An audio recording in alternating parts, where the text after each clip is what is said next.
حضرت حلیمہ سعدیہ رضی اللہ تعالی عنہا طریق اسلام کی وہ خوش نصیب خاتون ہیں جنہیں آپ صلی اللہ علیہ وآلہ وسلم کو دودھ پلانے اور پرورش کرنے کا اعزاز حاصل ہوا۔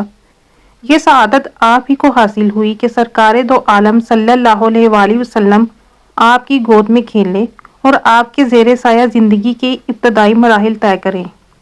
آپ کا تعلق عرب کے مشہور شہر بیسات سے تھا۔ آپ دایاں تھی۔ عرب کے رواج کے مطابق مکہ میں بچوں کو اچھی صحت اور تربیت کے لیے گاؤں بھیجا جاتا اور اسی کے عوض باقاعدہ معاوضہ بھی دیا جاتا۔ رسول اکرم صلی اللہ علیہ وآلہ وسلم زر یتیم تھے۔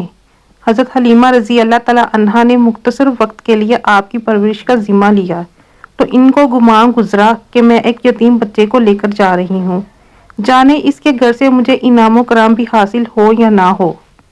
حضرت حلیمہ سعدیہ رضی اللہ تعالی عنہا حضور صلی اللہ علیہ وآلہ وسلم کو ساتھ لے گئیں۔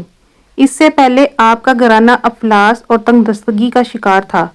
حضور اکرم صلی اللہ علیہ وآلہ وسلم کے دم قدم سے آپ کے ہاں ربانی برکات کا نزول ہوا اور آپ کی تمام اسرت دور ہو گئی۔ حضور اکرم صلی اللہ علیہ وآلہ وسلم تمام عمر اپنی رضائی والدہ حضرت حلیمہ سعدیہ رضی اللہ تعالی عنہا کی اور آپ کی نسبت سے آپ کے تمام گھرانے کی بے حد عزت و توقیر فرماتے رہے۔ آپ ملنے کے لیے آتی تو آپ صلی اللہ علیہ وآلہ وسلم ان کے بیٹھنے کے لیے اپنی چادر زمین پر بچھا دیتے اور بے حد اپنائیت سے پیش آتے۔ تاریخ اسلام میں ایسی خواتین کم ملیں گی جن کے حصے میں وہ سعادت خوش بختی آئی جو حضرت حلیمہ سعدیہ رضی اللہ تعالی عنہا کو نصیب ہوئی۔